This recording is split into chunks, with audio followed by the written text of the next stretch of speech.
So, the the if we have time, I might show this episode. The description talks about the original South Park, which was before they even had a TV series. There was a little mini skit about Christmas that was like 2.5 minutes long, and it ultimately, like all South Park things, had a philosophical bent to it.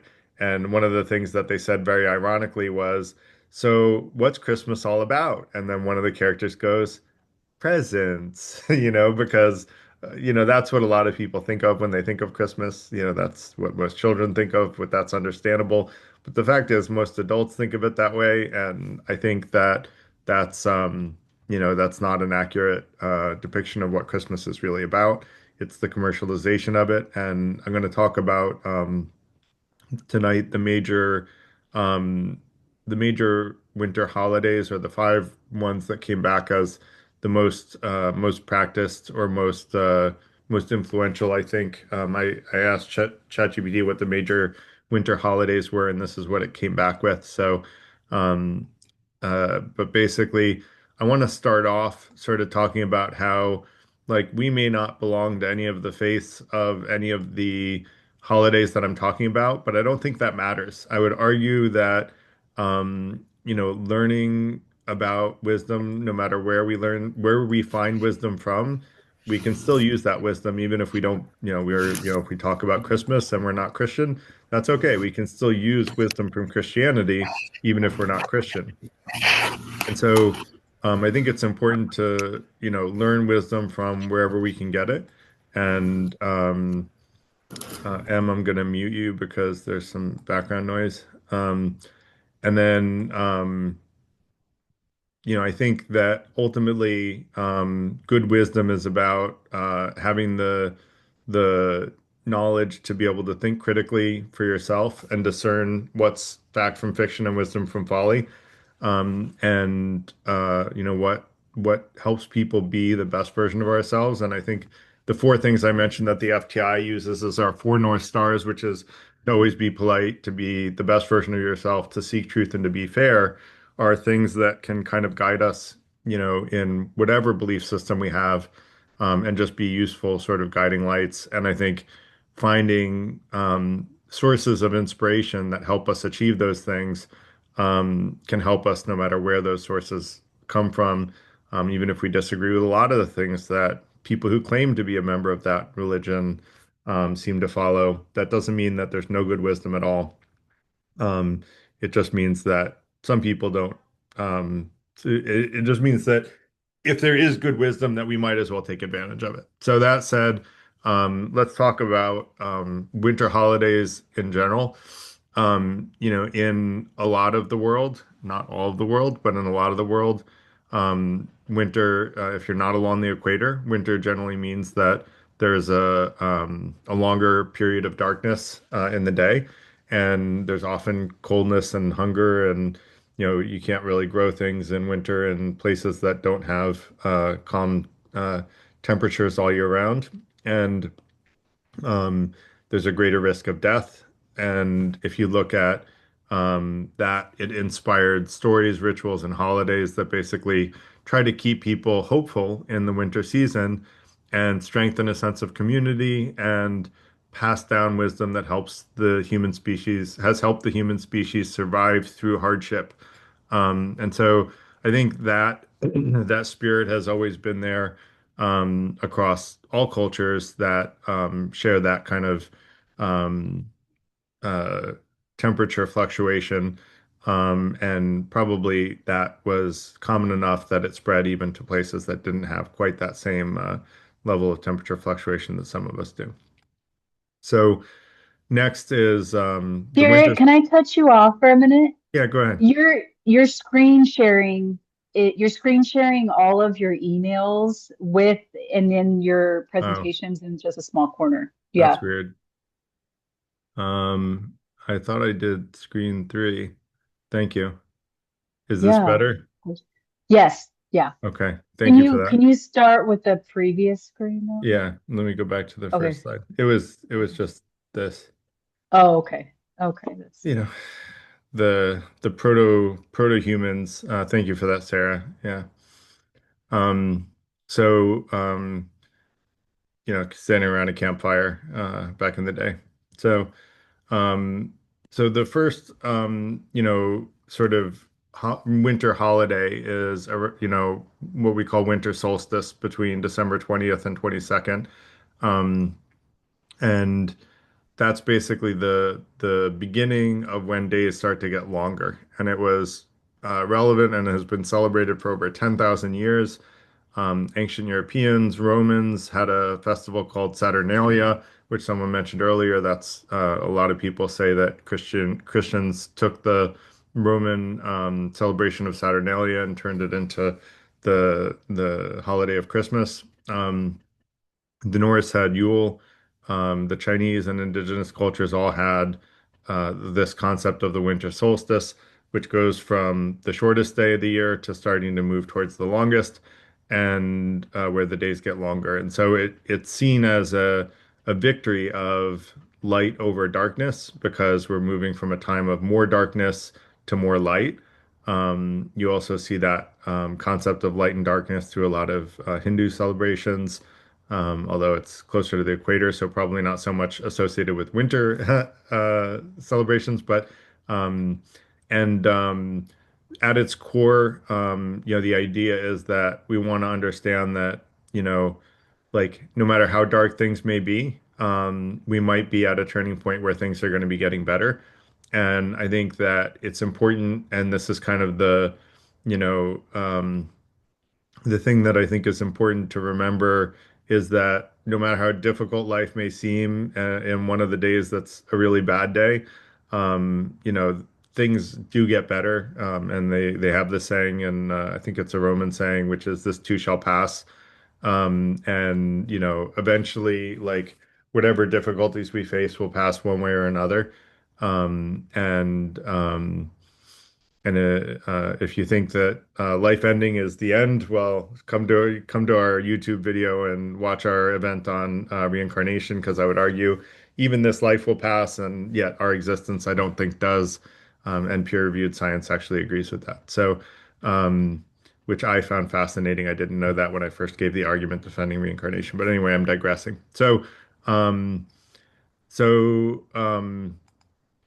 let's go to Hanukkah, which may be the second oldest. I don't know if these are in terms of age. I don't remember how I ordered them, but basically, the celebration of Hanukkah started from an event in the second century BC, or BCE is the politically correct name, before Common Era.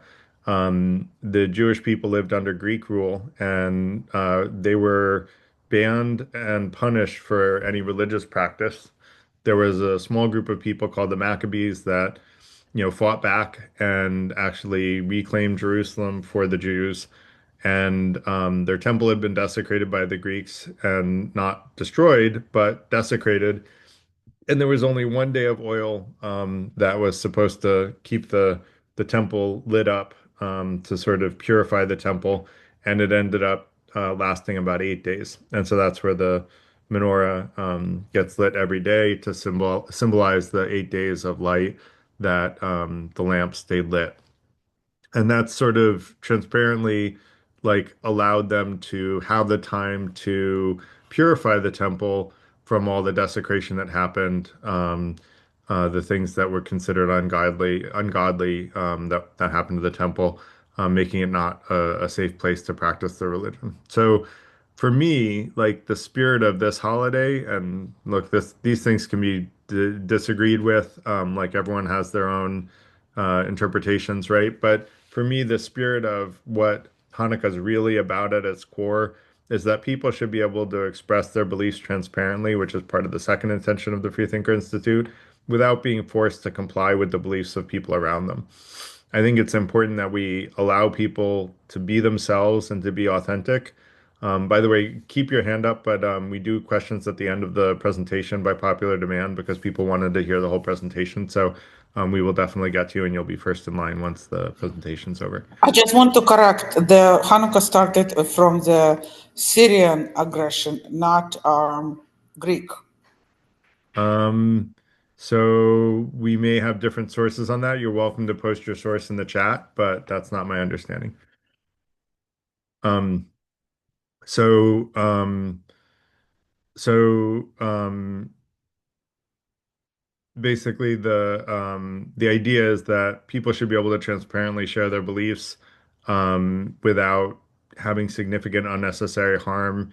You know, as long as those beliefs don't cause significant unnecessary harm from happening to anyone, then I think people should be able to express whatever beliefs they want and be able to live by those beliefs because that's part of what helps us be able to express ourselves as human beings. It's also about having an identity and a culture that you relate with. We as the FTI have our own culture, which is embodied by the six intentions that you can read about in the Google Doc that I shared in the chat, and I'll share it again later tonight.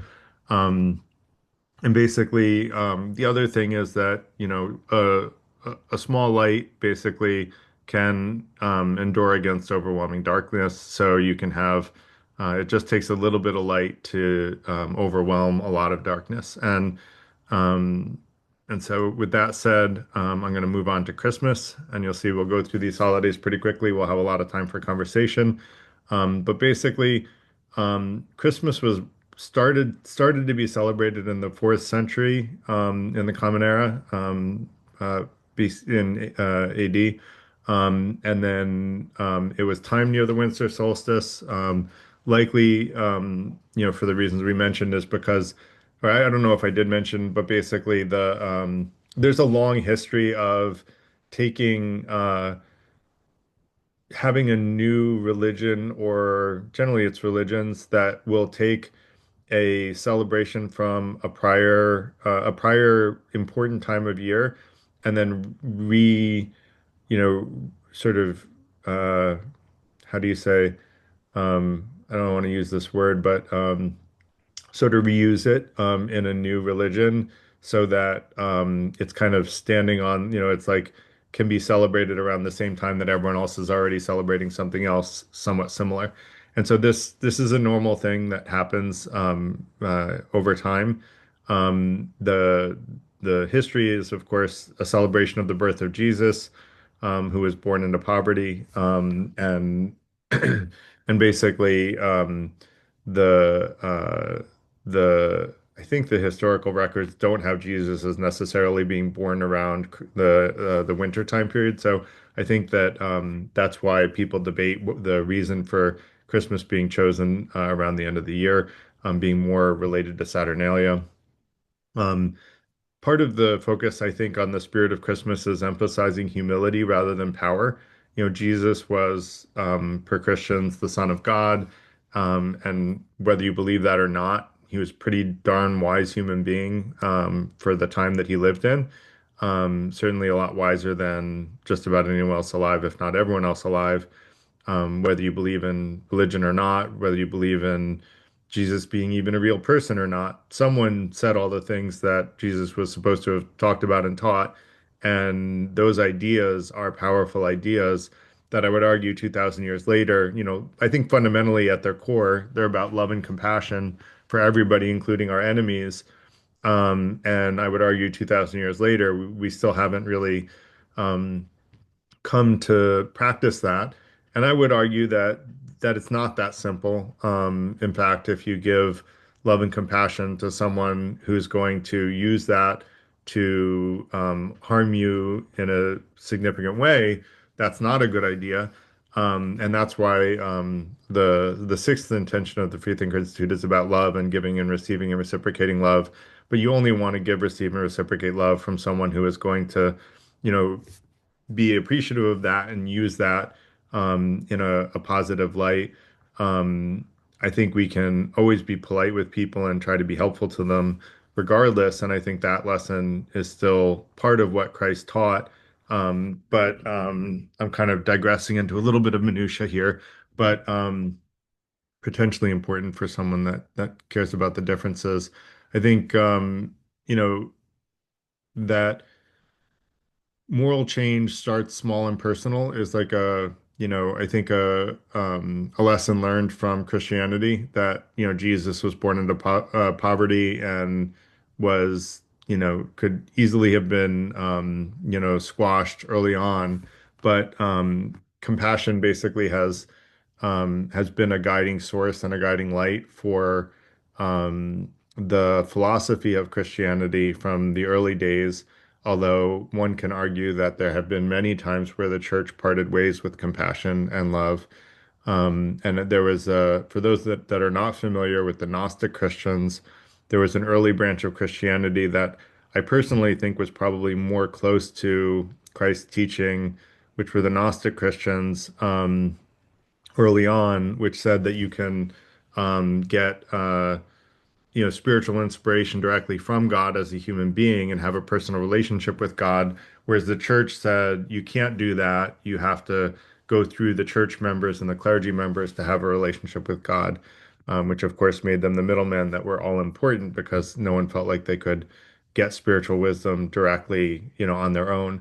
And so there have been a lot of the Gnostic Christians were pretty much wiped out by the popes of the time.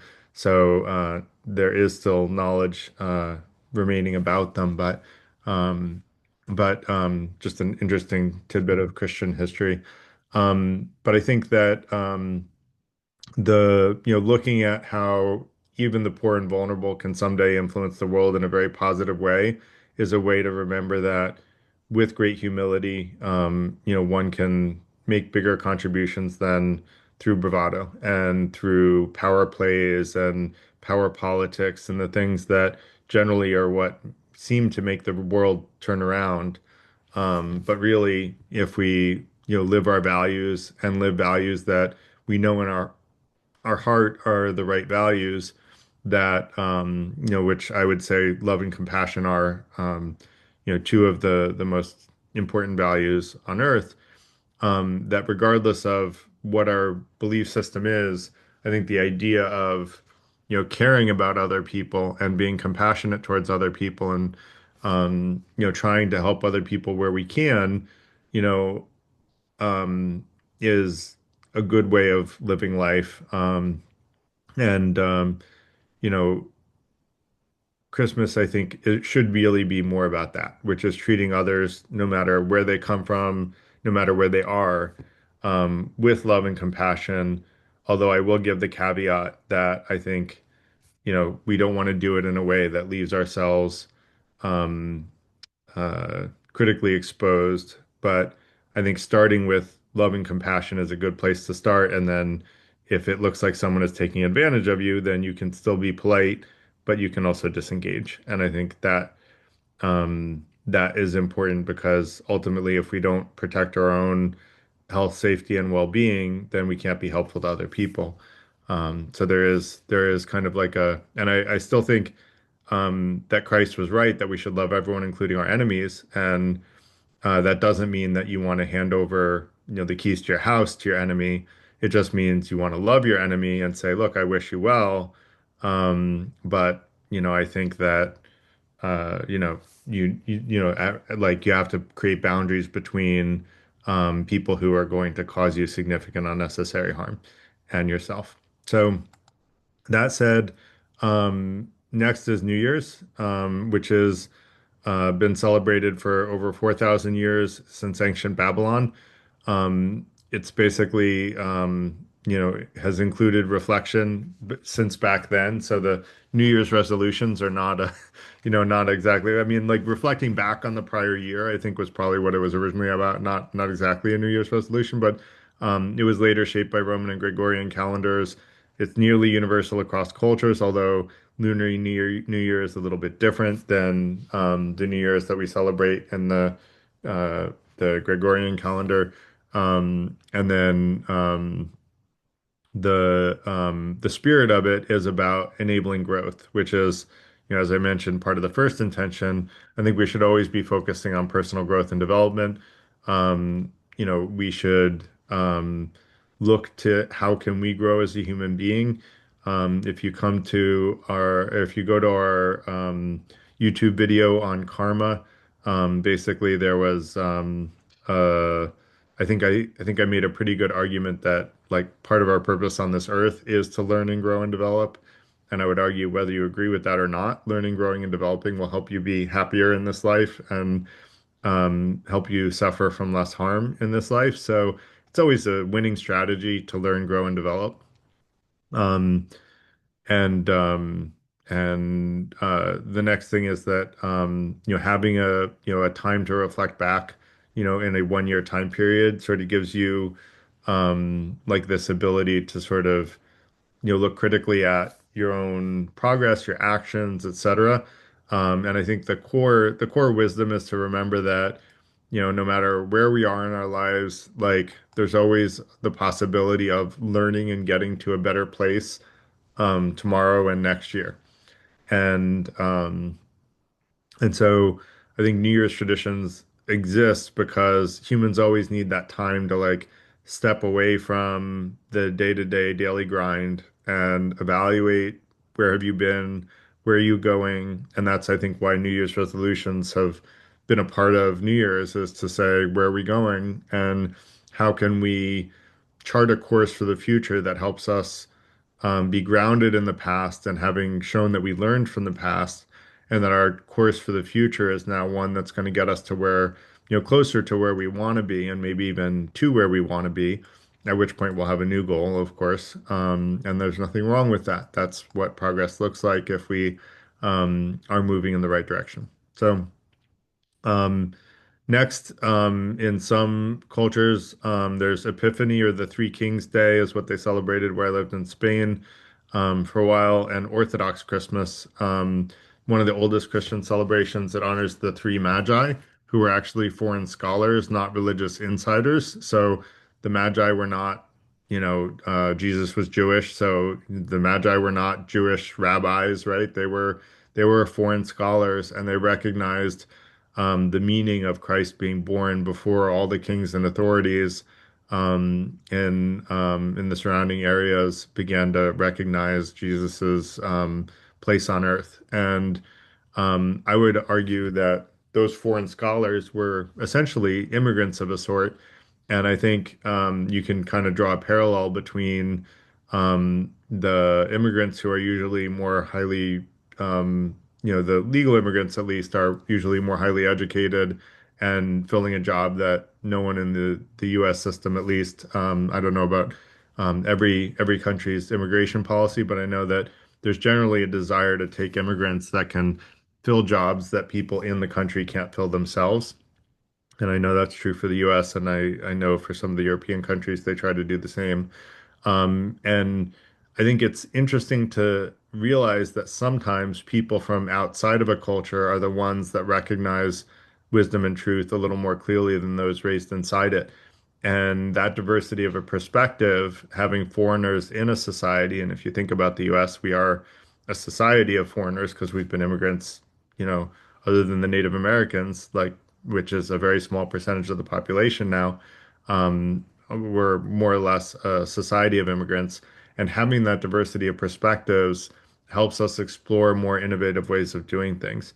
And I think that's a big part of why the U.S., being a country of immigrants, is really the most innovative country in the world.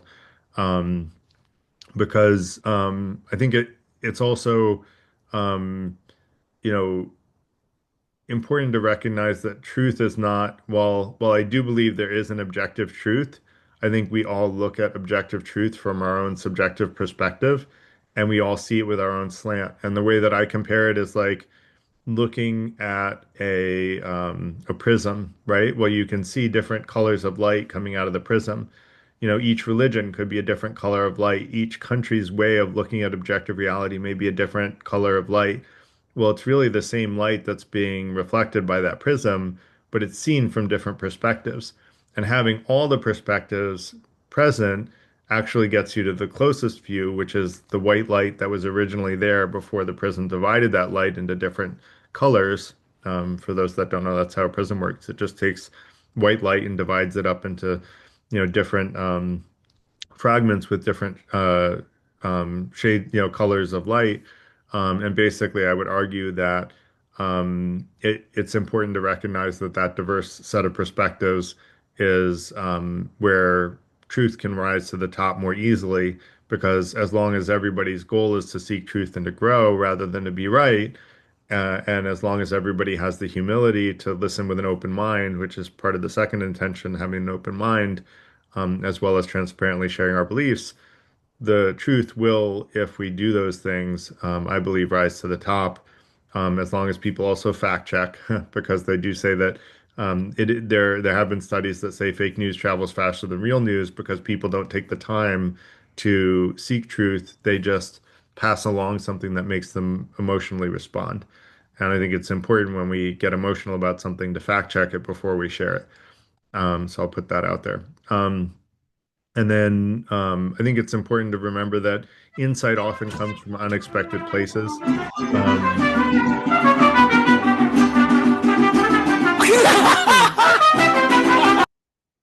all right, so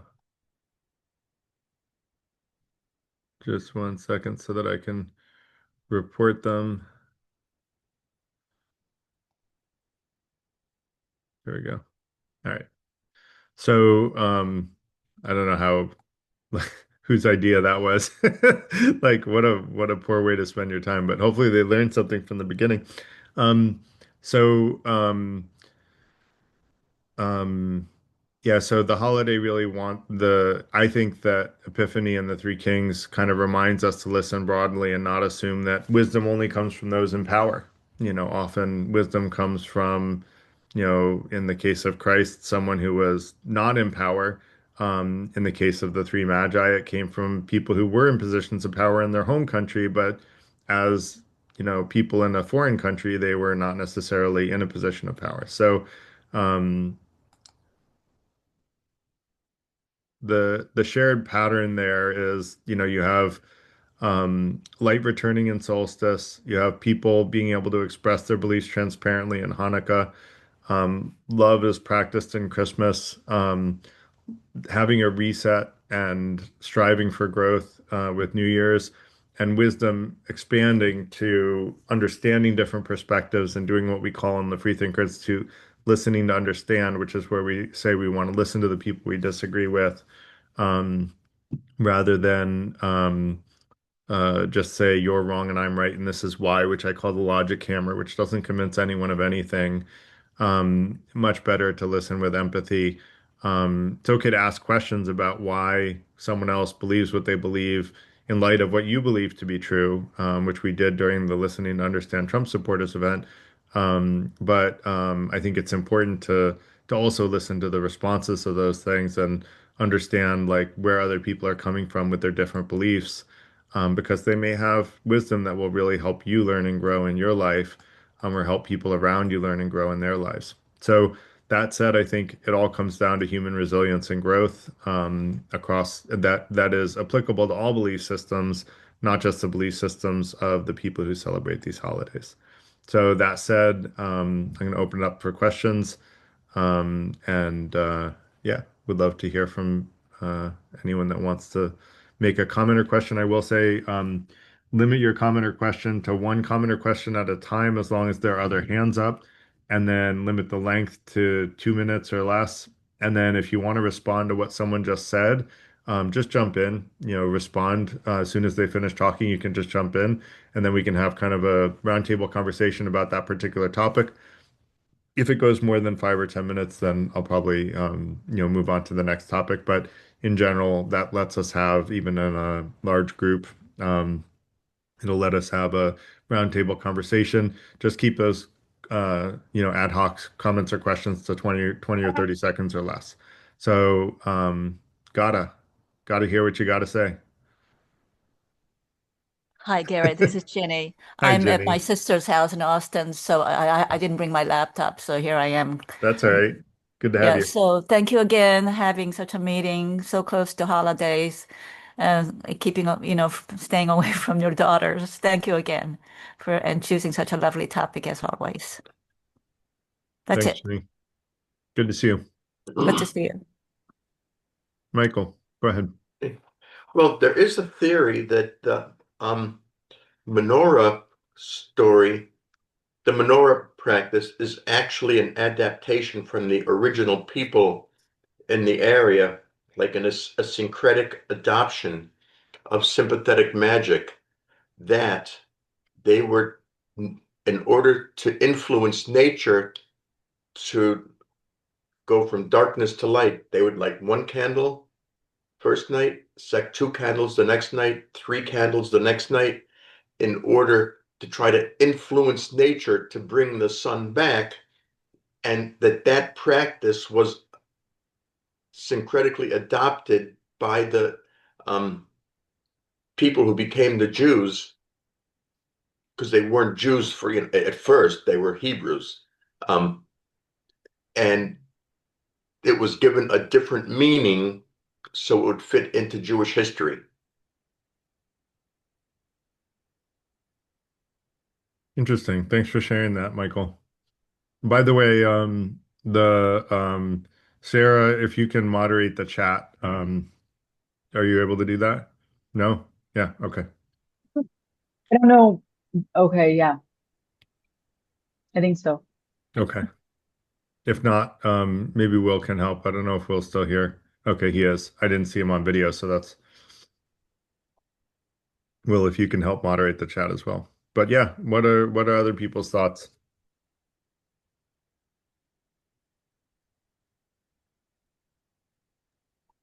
I really liked, Gary, that you didn't go too deep. I felt like you did in certain ways, but you kept it kind of general.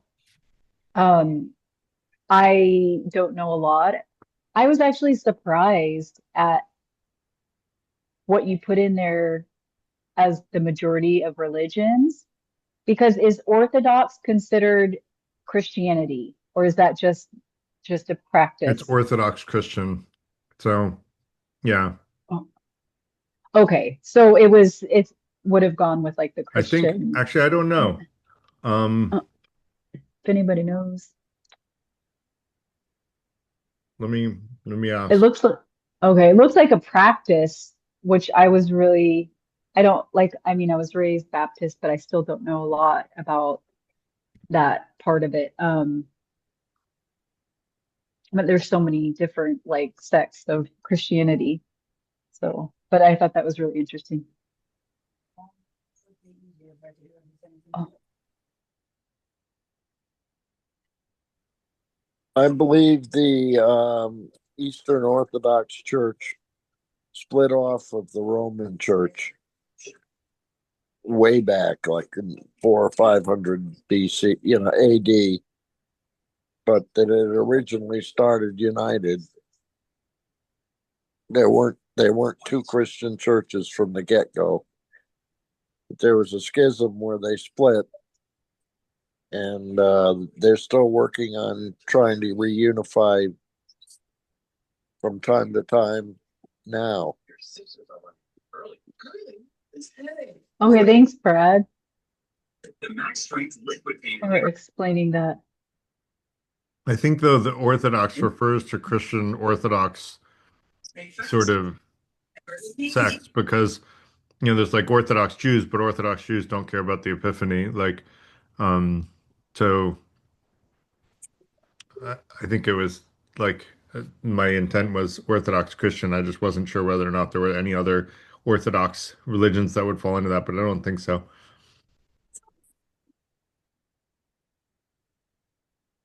What other questions? Sorry, if you're talking about Orthodox, there is many Orthodox. There is a Jewish Orthodox as well. Yeah, that's what I just mentioned. That's right. And when I was saying Orthodox here, I mean the Orthodox for Epiphany would be like Orthodox Christians, which aren't celebrating Christmas per se.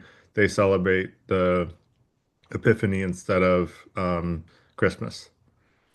They actually celebrate Christmas as well. I'm going to post in a second. Okay. In Spain they didn't, but what can I say? I only lived there, so other than the US.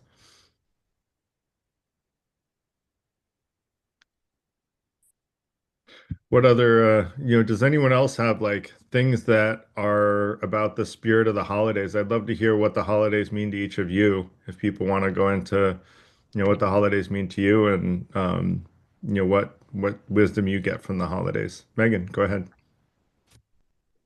Um, so I grew up Presbyterian and I'm not really in my heart affiliated with that anymore, but I celebrate Christmas, and I really try to play it up for my children. And they know that we're we're secular, we're not religious. They talk about, we talk about religion and different religions and different beliefs and their effects on the world and the world around them and on the people, right? And how that plays out over time and how that plays out like in today's like Western society and Eastern society and those kinds of things. And I feel like raising my children outside of religion, I'm able to give them a perspective that's more holistic in a way that we can look at different religions and we can take the good from them and we can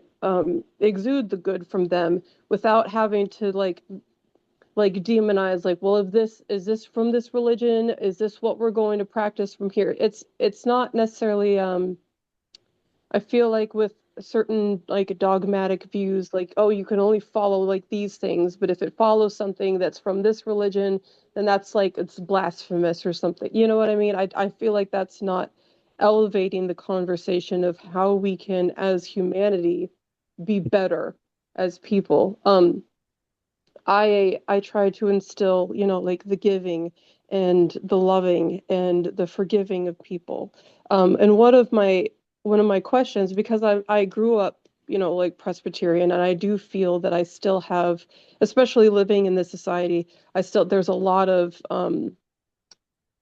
of like messages and such of living a certain way, like what is goodness in this society as shaped by Christianity, right? In other societies, goodness and kindness might look different, right? And in this society, like I hear a lot of like in Western society, a lot of therapy speak, right? Like now that therapy is big and we're all about therapy and self-care and all of these things, I hear a lot of like take care of yourself over others, right? Like make sure that you're good so that you can take care of others. And I understand, as a mother, I absolutely understand that. You get on an airplane and they're like, put your mask on first and Right. then your children's, right?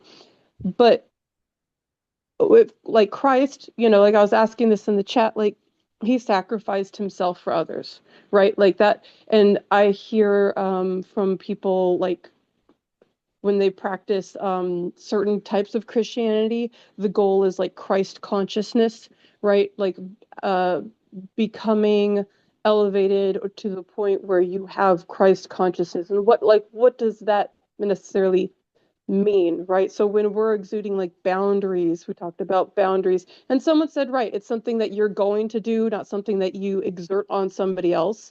And that's good. So what were Christ's boundaries, right? Because he did sacrifice himself for others.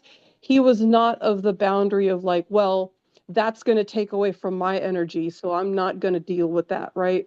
Like he was all giving, completely giving of himself to the point where he died for everybody's sins. So if we're talking about Christ consciousness and we're not using it as weaponized therapy speak of like, oh, that's stomping on my energy, go away. Like, what does that mean for people? And how do we live that in our lives, right? And what do people take as boundaries from Christ? Because I feel like people project things onto Christ from certain sects of Christianity, saying, well, he believed this and he believed that, so that they can do that themselves. You know what I mean? Like certain things are weaponized.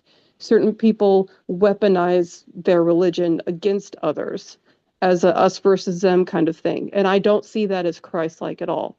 So I'm just asking, kind of what people see as Christ's boundaries and how does that work in society now and what does that look like and how do we get back to those? So, thank you.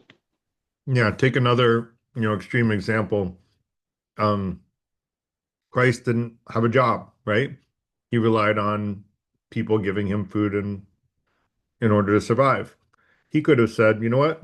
I don't want to take that food from you. You probably need it more than me, and just starved to death when he was a teenager, and we would never have heard of him.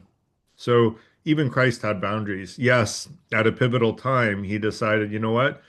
Instead of running away from the authorities, which he was told he could be hidden underground and do, he said, you know what? I'm going to face, justice um, as it's, put forward by the people who are in positions of power now. And rather than run away, he decided to sacrifice himself. But he didn't do that his whole life in every opportunity to do it. And I think that's where, we all have to pick and choose our battles, just like Christ did as well. He made the ultimate sacrifice of sacrificing his life and even to be tortured. But he, you know, he he did like take care of himself for a lot of his life, even though he was basically taking donations, right?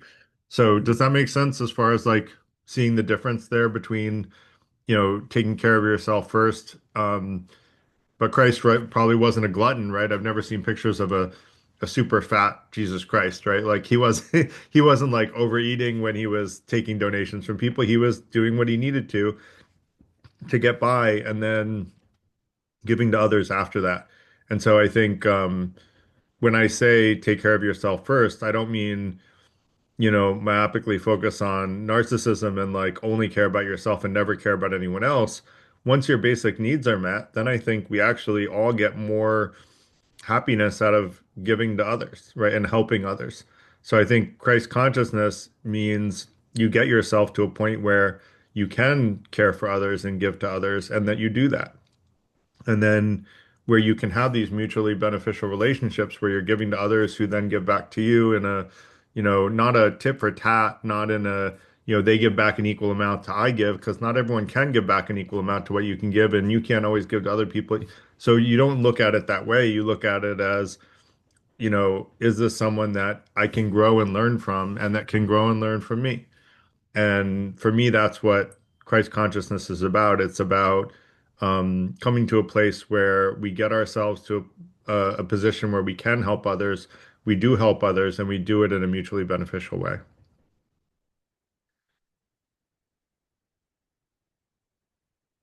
So that said, we have a bunch of hands up. So Megan, I saw your question in the chat. I normally can't do both at once, but let's come back to that question. And if you don't mind, raise your hand again and then let's ask it. And I want to go to Luann next.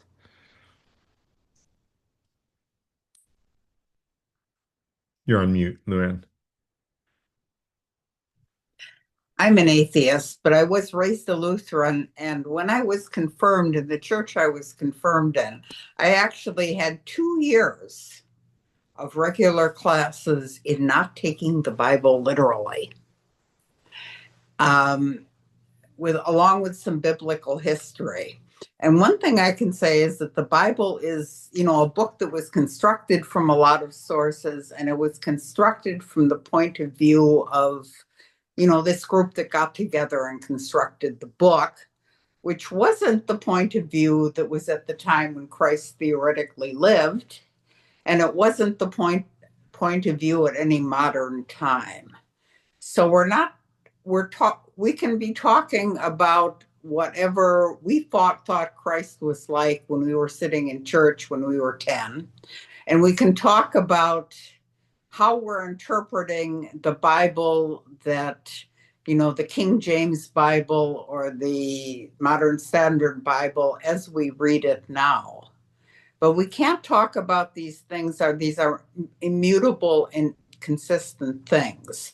And what is actually important about this is, I guess, well, I don't know what all of the opinions of all of the people in the room are, but at this point, for some time, there has been a real effort to change the Christian church to something that is the opposite of what we would vaguely think Christ was. Something, the Christian church, empathy is not a good thing. Charity is not a good thing. Taking in refugees is not a good thing. And this has been a real, appointed program that is actually working. to the point where you can hear, pastors talking about people, they will, preach the standard, standard things you would think they would preach, and people would come up afterwards and said Christ would never have said that, because he would never have given to people. And I guess that's kind of what I want to say. I mean, religion is something that apparently a lot of people really need, but people mold it to their own politics and their own views. And I think at this point, Christianity is changing a lot. And just wanted to say something about that. Yeah, and I would argue I agree with you, Luann, and I think religion, I don't think it's necessarily that religion is inherently something people need, but rather religion brings with it a culture of like a new set of friends that will be a community that you can be a part of, and people inherently need to feel a sense of belonging. But I don't think you need a religion to feel a sense of belonging. It's just easier to find one with a religion than it is to find it outside. We in the FTI create a sense of belonging amongst members, and we're secular, right? So you can find a sense of belonging from different communities. I also will agree with you that I think there's a lot of effort to turn the Christian church into something that is not very Christ-like in the spirit of what I think the New Testament teaches. And for anyone that doesn't see that, I recommend going to YouTube and watching the movie that says GOP Jesus. And it's pretty entertaining, and I think makes a pretty good argument for what Luann just talked about, but in a humorous sort of way. So, and and hopefully you'll at least get some entertainment out of it, although it might be offensive to some people, I'll be honest, if you happen to be one of the GOP Jesus followers. But I hope that instead of being offended by it, people will do some soul searching about whether or not, you know, the the current cadre of uh, Christians in the US are really following in Christ's footsteps. Although I will say that there's also, Luann, a lot of effort at the top of the Christian church to make the church more Christ-like. If you look at the last pope and the current pope, they were pretty good guys. Was a pretty good guy and is a pretty good guy, from what I've seen. And they're trying to move a big ship, and it's a slow ship to move. But they both made a lot of positive change, in my opinion, in the church to modernize it.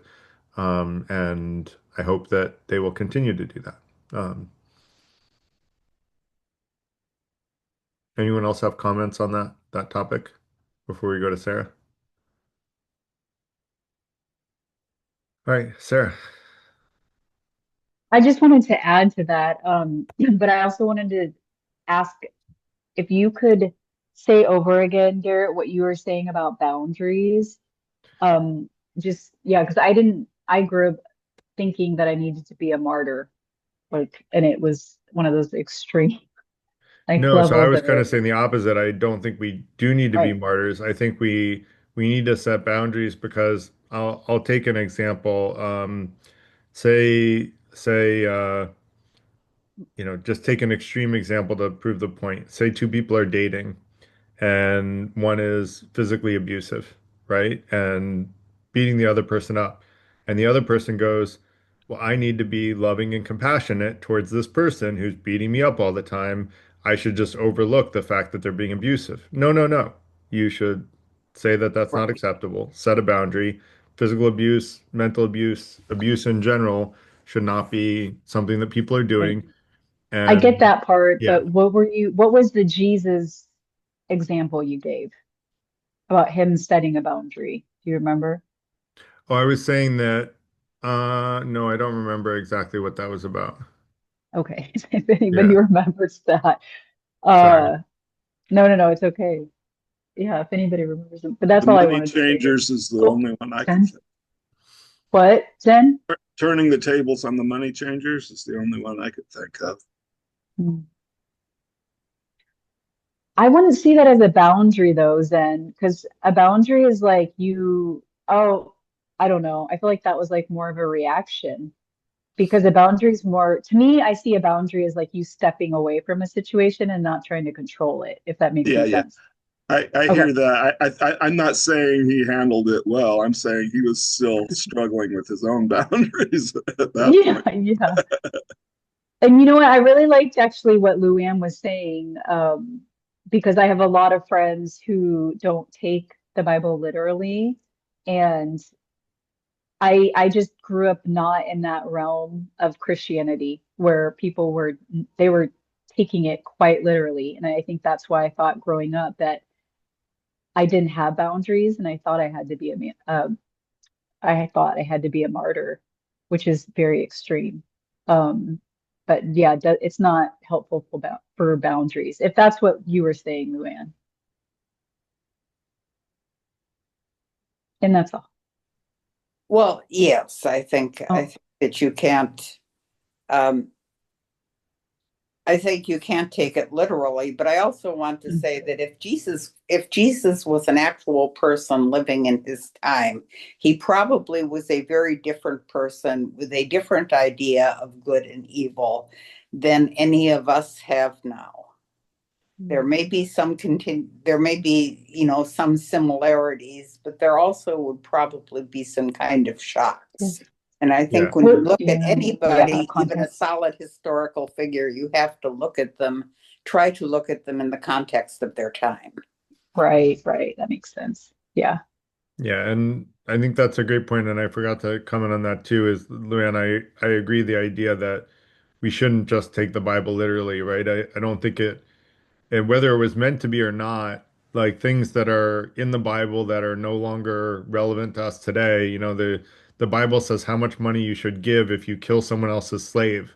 Well, that just assumes that slaves are okay and that you should compensate with X dollars for a killed slave. Well, you know, clearly we don't think slaves are okay anymore for most of the world.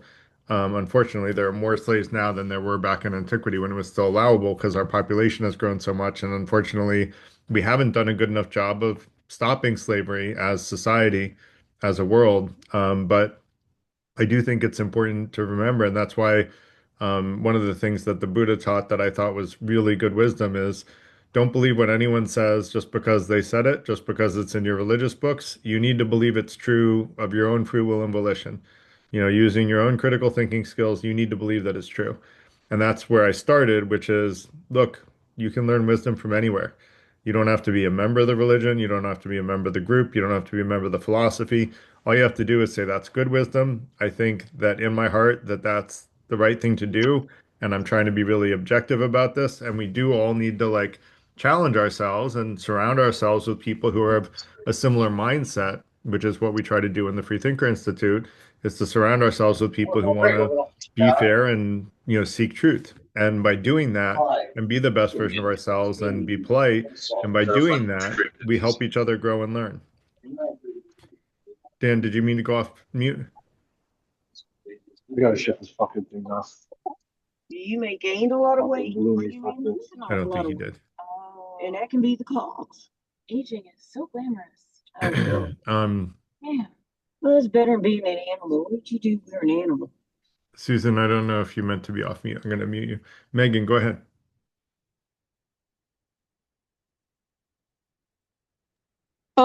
Okay, so I was asking about like the public assistance thing, or like would he be, working as part of the system? But it's not just like what would he be on? I mean, that's really like if he was born today, right? Where would he be born and then what perspective? But again, so I like the context thing, bringing in that like looking through a certain religious perspective. It's like, putting on a certain pair of glasses, but what you see now is going to be different from what you saw then, right? And that whole feedback loop is going to be very different. But I want to kind of bring up that, like if Jesus talked about, turning the other cheek, right? What would that look like in terms of, how we view things today, how because I see a lot of like, well, this is vengeance, this is retribution, this is, to get back at what they did, to teach them a lesson, and like, to me, that's very much not within the teachings of like anything, right? Of any kind of like ethical, like religious framework. I don't think I don't think that that's something that we should be looking towards. Also, so for like public assistance, like what would Jesus do, right? We all remember those bracelets from years ago. What would Jesus do? What would Jesus do? Well, practice it. I think a lot of people wore those as virtue signaling, right? When people want to virtue signal thing, it's not helpful towards furthering like the conversation of like society growth, right? So like like the public assistance debate, people that's a very hot button issue right now. And like, so I don't see Jesus saying something like let's take away healthcare and throw people off of public assistance.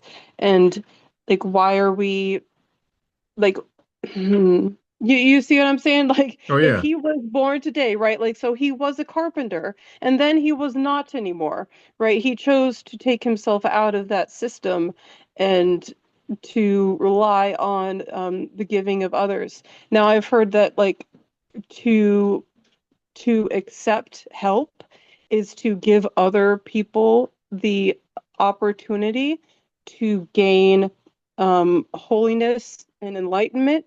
As in, like, if there's no one to accept help and no one to need help, then there's no one to give help to. So being able to accept help from others is also like it's not so pride prevents us from accepting help, right? So pride is something that we should drive out. Pride prevents us from giving help, as in it creates a hierarchy of like, well, I have more than you, I deserve what I have, and I will not give it to you, as in I earned it and it speaks to me and my pride as a person to have it, right? And pride as someone who needs something, who won't accept help, maybe they're doing harm to themselves and harm to maybe other people because they won't accept help to give to others as well, right? So we have to have a system of giving and accepting, and taking pride out of the equation helps that system flow. And I think that that helps to create like a more equitable system of the haves and the have-nots, as the have-nots being able to like being accepting and the haves giving in a holy sense, right? So public assistance, what does that mean for like public assistance and how our government is set up, right? Like, we want to have like a secular society, and I absolutely believe you keep religion out of politics, but to have like these viewpoints, if you want to live within Christ consciousness, you take your viewpoint and your perspective from your house of religion and you use that perspective in how you live and how you create society, right? Our perspectives are not, we can't just divide those clearly. We can take religion out of politics, but we can use our own perspectives to drive political change. So I just wanted to kind of bring that up in terms of like public assistance and capitalism and the viewpoints of religions and giving and taking. So yes. Yeah, I think you really said it very well, how pride can be kind of a double-edged sword of being too prideful to give and being too prideful to receive. And I think that giving and receiving doesn't always have to be monetary. It also can be in wisdom. I've met people who I saw like doing something that I thought was harmful behavior, both to themselves and the people around them. And I said, hey, why don't you consider trying this approach differently? And they said, I never asked for your help. Don't try to give me advice. I didn't ask you for advice. Right. And I'm like, okay. And I wasn't going to give them advice after that. But I think there is a common belief amongst a lot of people that we shouldn't give advice to each other unless it's asked for. And I think the opposite. I think we should be giving each other advice. Now, we don't always have to agree with all the advice we're given. We should all use our own critical thinking skills to decide is advice useful or not. And if we think it's useful, cool, follow that advice. But listen to the advice wherever it comes from and see if the person has a good point. Now, that's part of what in the FTI community we give and receive advice openly because we all practice the first intention, which are those four North Stars of seeking truth, being fair, etc. And then we practice transparently sharing our beliefs with other people, which includes giving advice and listening to those people with an open mind where, hey, maybe they have good advice for me. And then we use the third intention, which is to hone our critical thinking skills so we can better discern fact from fiction and wisdom from folly. And then the last three intentions are about doing what's fair, which starts with preventing significant unnecessary harm. So that said, I want to go to Sarah. I'm sorry, go I ahead, was Em. going to comment on something you Yeah, said. please. Is that okay? Yeah, please. Not that I more than 1,000 times agree with you that you don't have to listen to any advice, but not to even hear it is ridiculous because Right. you're not taking anything away and you still have a choice not to follow it. Yep. But at least use it as a food for thought, even if you're not going to do it. But I completely disagree with your second half, where you say what's fair, because I guarantee you what's fair to you is not fair to me and vice versa. So whose fair we're going to live by your fair or my fair, and So how we're going to resolve. go ahead. Sorry, I thought you were done. That's okay. And how we're going to resolve the fair differences if they're extremely significant. Yeah, thank you for asking that. So for us in the Free Thinker Institute, by fair we mean two main things. One is that we should prevent significant unnecessary harm from happening to any human being, full stop, and probably to animals too. But right now, I'll just put a firm line in the sand to say at least every human being. Significant unnecessary harm is always bad. And second, once we've done that, I think we should help people achieve whatever goals they have, which I call increasing happiness. And then, as long as those goals don't cause significant unnecessary harm, and then try to prevent the amount of harm that's happening to them, not just temporarily or in a fleeting way, but over someone's lifetime and over the lifetimes of all the people who can be influenced by a decision. If this sounds like a lot to take into consideration, yes, it is. But guess what? I got a cheat sheet for that. And if you go into I'll post in the chat the more information about the Free Thinker Institute. There's what's called a better decision spot, and you can give it any kind of situation, and it will tell you, the better decision, the better decision to make in a specific scenario. And so that kind of uh, I think gets to like what does it mean to be fair? Put into I don't know why this isn't letting me. Can I make a couple more Yeah, comments of about what course. you just said? Number one, when you're talking about significant harm and you're talking about animals, every time we eat an animal, I guess we do significant harm. So I don't know how you guys reconcile that. That's number one. Well, And that's not just to address that first. Again, I say in an ideal world, right? In an ideal world, like we would be able to live without harming animals. Um, Vegetarians do that. I'm not vegetarian. I think that I would be more ethical if I was vegetarian, but I've tried to be vegetarian four times and I failed every time. So I get it, right? Like, I think that it's a better thing to do, but I think we should at least have yeah, what I'm agreement. talking about, this is a great example. Sorry to interrupt. Go ahead. I don't think it's a great thing to do. I think it's a horrible thing to do because I think you negatively influence your health and therefore you provided more harm to the world than good. And so being vegetarian is devastating to the world, in my opinion. And Right. the reason I'm bringing it up is because you just said it and it's fresh and it's simple. And here's an amazing example of And where this is why I say that I only will put a firm line in the sand to say that for all human beings, we should at least prevent significant unnecessary harm. But I will say that if you read there's a book called The China Study or something like that, and it talks about how health outcomes, how people live much healthier lives as ethical vegetarians. So You don't have to Yeah, but agree with it. I don't I want to can write debate a that book. with you, Em, because I'm not a vegetarian, so I'm not going to do more than say that I personally think I'm it's not ethical. debating But that. I'm debating that we will never agree that's that fine. what's fair. That we would never agree what's fair because Okay, what so I consider would you try to make an argument that causing significant unnecessary harm to a human being is fair? if the human being is a Hitler, yes. If the human being is Putler, yes. If So when you say human being that is Holocaustor, yes. when you say the human being is Hitler, what if it was Hitler as a baby? That would be amazing if we killed him. The many millions of people would have survived. But how do you know that Hitler would have become Hitler when he was a That's the baby? unfortunate part that you don't know.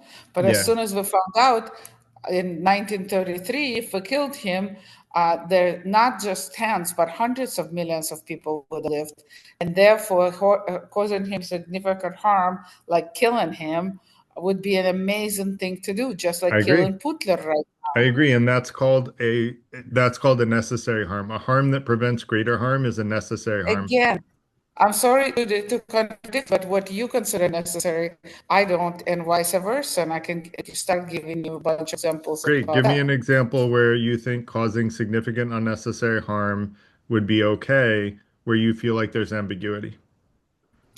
Uh, I don't know. I don't know if you would consider it necessary or significant or whatever.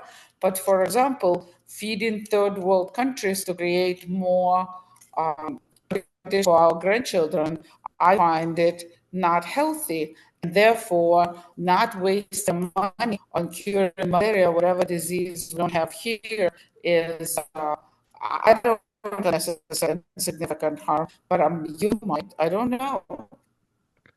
So what I would encourage you to do, Em, is go to the better decision spot and try to stump it. Try to tell it a time where you think that something is where you think there's a good situation where, causing significant unnecessary harm is good, and where it would say this is causing significant I just, unnecessary. I just Try to gave find an example, the answer. and Yeah, then come to me with an example that you feel like is a good. I just gave you an. That one So is very I can give nuanced. you a great So example. let I think me, I can address that one, Em, this but past week, this past week, our dear president has canceled the money for any you're research breaking up, for Em. disease. You're breaking up. Sorry? You're breaking up. I can't hear you Oh, clearly. okay. I'll come back when I'm not breaking up. Okay. But I'll just address the malaria thing. Like I think curing malaria is a good thing. Like I think preventing disease from happening is I don't good. think it's a thing because I don't think it's a thing because if we cure malaria, there is not going to have any positive effect on people in this country, and yet would cause positive effects in other countries. Therefore, it would create more competition for our grandchildren. Therefore, overall, it's a bad thing, in my opinion. Right. So another way to look at that is if we help other countries get wealthier, we create new markets for our products and services. Right now, the US is priced out of so many different parts of the You world also because everyone is poorer create a than lot us. of competition for our grandchildren. You're breaking up again, Em.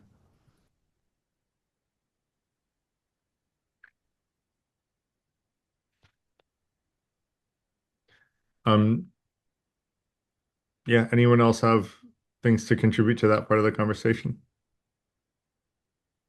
I'm curious if anyone else agrees with them that significant unnecessary harm, do you feel like that's an ambiguous statement to say, you know, that it's bad to that it's always bad to cause significant unnecessary harm when you understand that the only harm that's necessary is a harm that prevents a greater harm. So, for example, if I see someone shooting school children and I have a gun, I'm going to shoot him. I'm going to cause harm, but that's a harm that prevents a greater harm. I'm killing someone who is choosing to kill innocent people, and I'm preventing more innocent children from being shot. So that's a necessary harm. So any harm that has a very I significant. completely agree with you. But when you're talking about significant and necessary, I feel that you're just moving the definition a little bit further because I guarantee you what you consider significant and necessary, I don't, and vice versa. And I gave you an example of something that happened last week.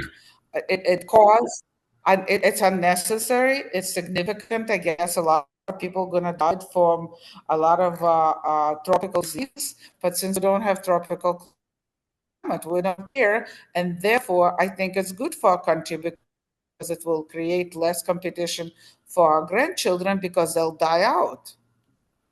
So you broke up when you gave that example, but I think what you said is that that curing malaria is bad because it will help other countries compete more successfully against the US. I'm assuming you're in the USM, is that right?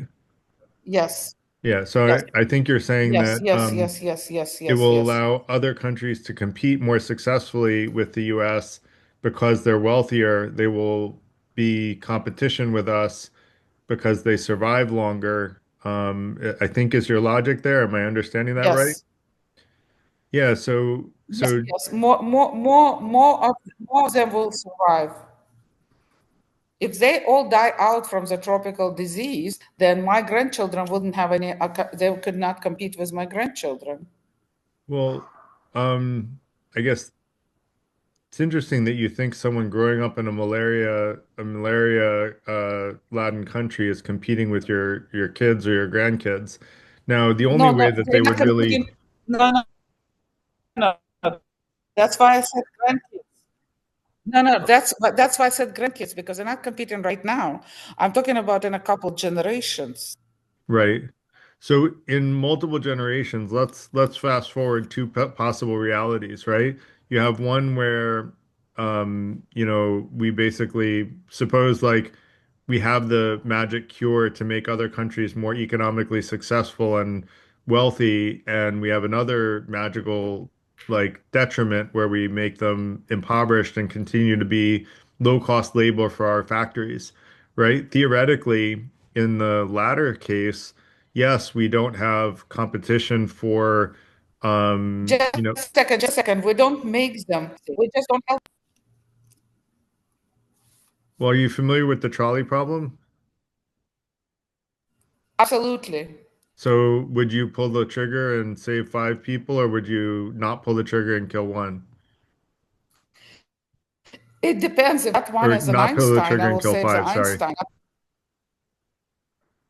If that one is an Einstein and the other five are Putlers You and don't know any Hitlers, of more course I about will them that kill there's five Putlers. people in one. My, I'm digressing a little bit. And the point is that if we created a world in which everybody was prosperous, and one of the goals of the Free Thinker Institute is to create a world in which every human being on Earth makes the modern USD equivalent of $100,000 in an average US city.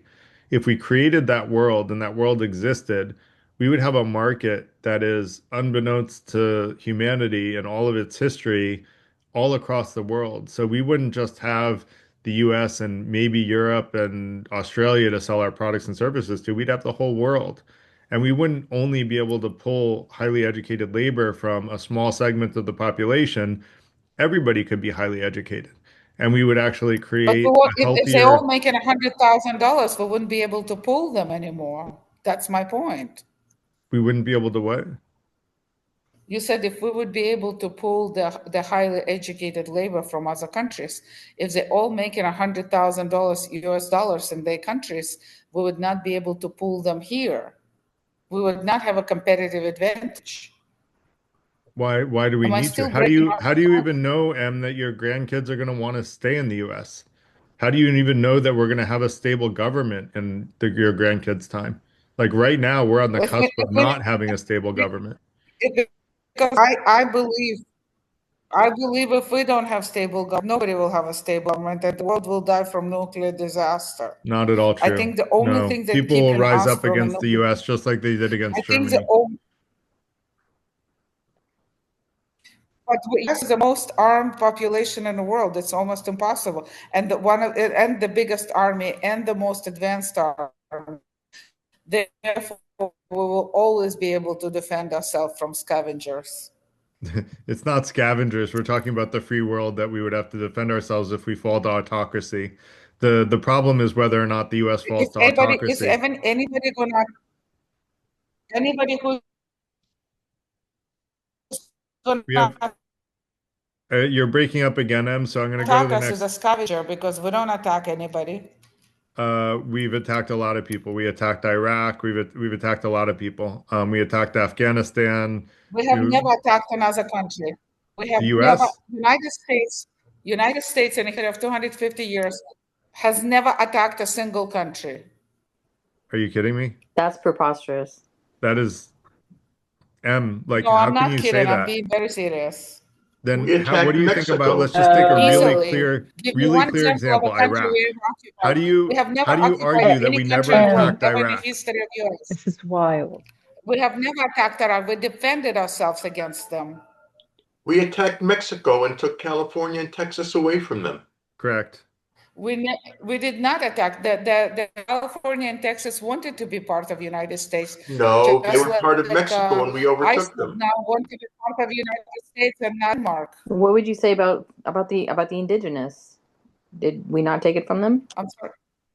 I'm sorry. Say it again. Native Americans. Did we not take land away from the Native Americans?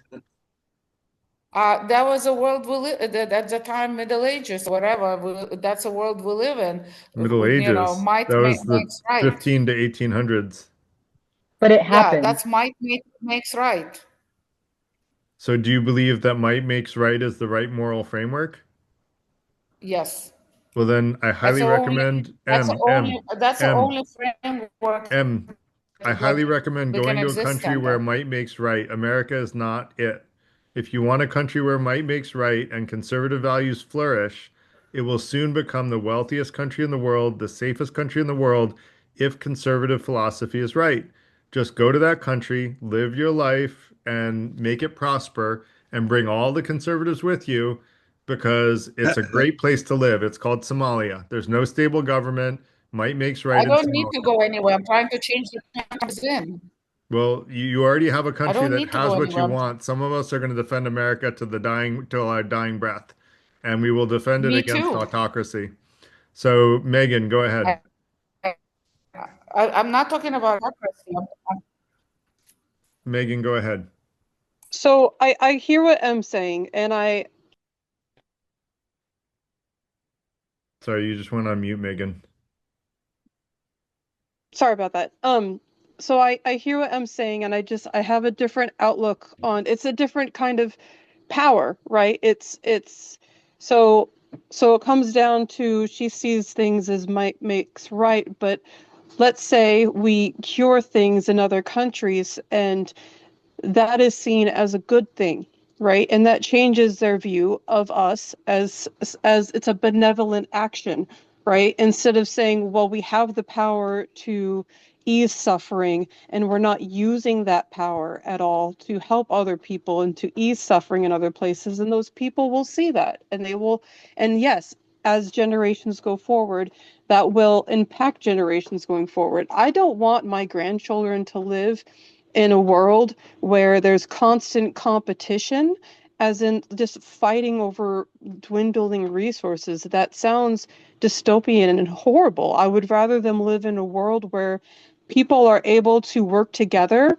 to ease suffering no matter where it is, because that's the benevolent thing to do, and benevolence grows empathy towards each other, right? And that's it would create a world where people in other countries, if that it's an example, right? You want to lead, if you want to lead by example, right? What do we do for our children? Do we, if might makes right, is that how you do things with even your children, right? Do we teach children that, well, in the playground, might makes right, right? If you want that thing, we'll go beat up the child and take it. It doesn't matter, right? Because you're stronger. You should deserve to have it. Or if that child is suffering, if that child doesn't have anything to eat, I am all about my kids. If they want to share their lunch, if they want to share their food, go right ahead.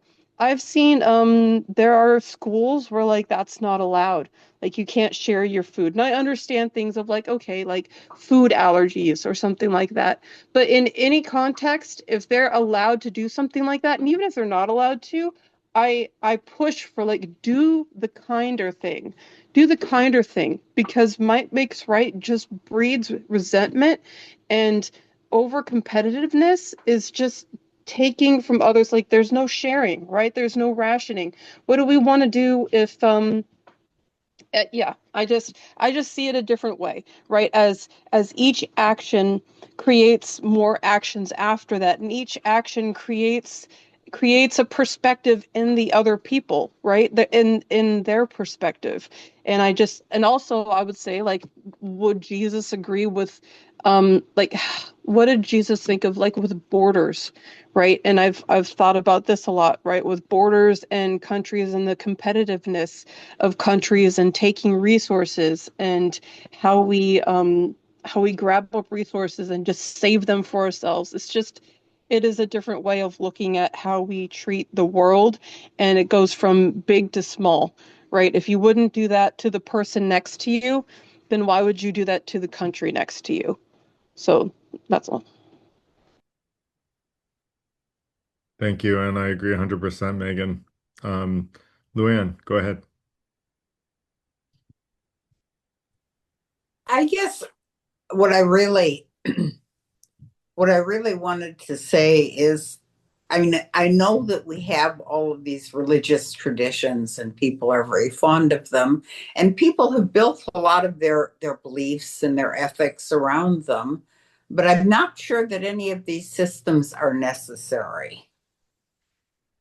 I I would like to maintain that people are capable of deciding what is good and bad without referring to Jesus or even referring to Siddhartha or referring to anybody else really. That what we are really talking about is what we think are good or bad, and there isn't any real one authority to it, but the very fact that a lot of the major religions have some similarities perhaps indicates that people in general think that some of the same things are good and bad. I agree with you 100%, Luann, and I would say that causing significant unnecessary harm, I would argue, is bad in all religions. Like, I don't think any religion preaches causing significant unnecessary harm because it just goes against our very nature to say that we should cause significant unnecessary harm. And so I agree with you that ultimately the only judge that, we should have is like ourselves, and we should listen to other people with an open mind, but we ultimately in our hearts have to agree. And, I like to give the example of, the Christian church. I hope most people would agree that the Inquisition was not a Christian thing to do.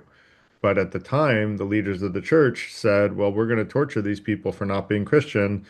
And I guarantee a lot of the churchgoers were like, this is just wrong, right? Like they knew it was wrong, but they were told to follow the church leaders loyally. And so no one questioned them, right? And eventually it did get questioned and it got, apologized for after a very long period of time. But if everybody had just been following their own judgment and said, remove these church leaders who are saying to torture these people, that they're not good Christians, these church leaders, then the Inquisitions never would have happened if everybody had trusted their own judgment. So, Luann, I agree with you. I think religions tap into a very innate sense of what is right and wrong in our hearts, and we need to trust that first and foremost when we're observing any ethical framework.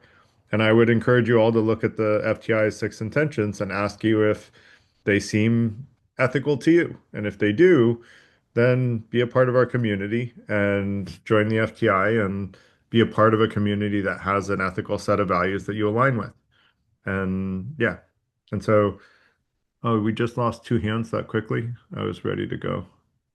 Um, Sarah or Michael? Michael, go ahead.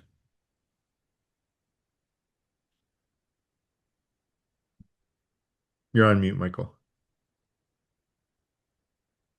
This is kind of related about doing the right thing, and it comes from my family's history. When the Nazis invaded Poland, they took Western Poland. Eastern Poland was under the control of the Soviets, and everybody knew what the Nazis were doing in Western Poland.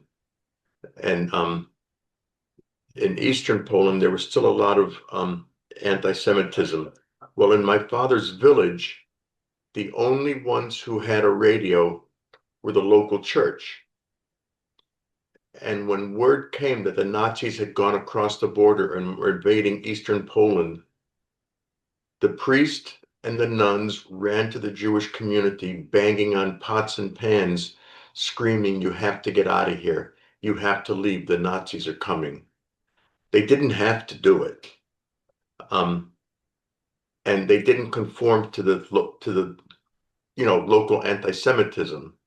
They lived by the highest values of Christ.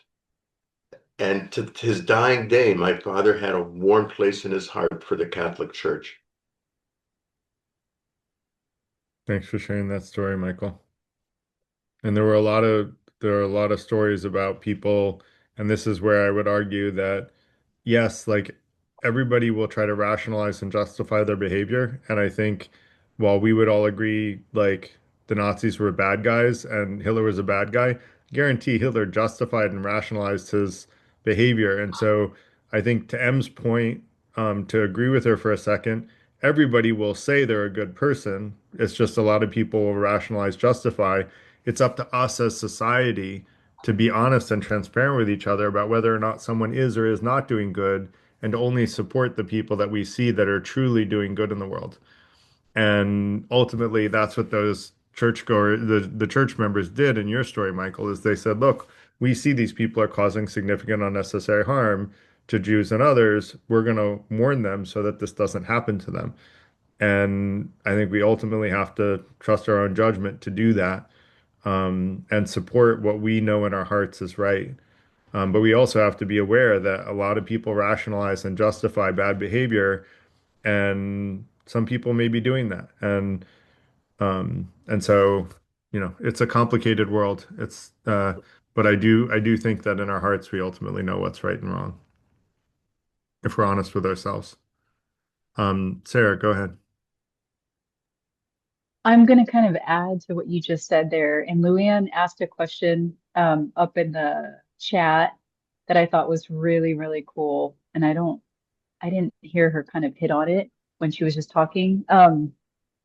So my question is, when do individual ethical values supersede the group's idea of what that means, like morality, like what you're talking about right now? Um, like what specifically does that mean? And the idea of like she actually asked this question. Luann, I hope this is okay if I'm asking your question because I really liked it. Do the needs of the many always take precedence over the needs of the few? So kind of ethically like that, I guess that's more on a philosophical level.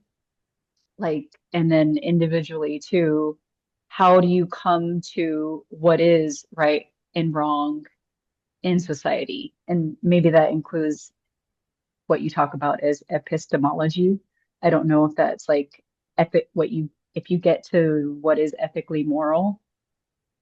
So, in epistemology, we're going to be talking about what, how do we come to know something is true or false? Like, and that can include Okay. moral truths. If you're a moral realist like I am, you believe certain things are inherently either moral or immoral or ethical or unethical. It's the same thing, they're synonyms.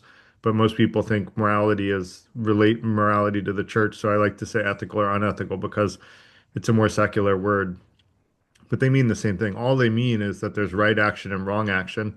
And anyone who tries to argue that there's no more moral or less moral position has to basically explain why someone torturing an innocent baby for fun would be a moral action.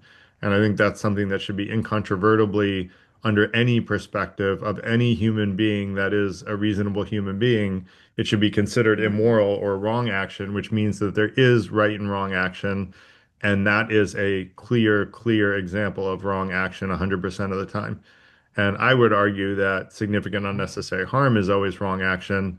And I would argue that if you put any situation into the better decision spot, it will tell you whether or not something is right action or wrong action, along with lots of caveats that it'll take into consideration about the world. And so I don't know if I answered your question, Sarah. If not, feel free to ask what I missed. Kind of.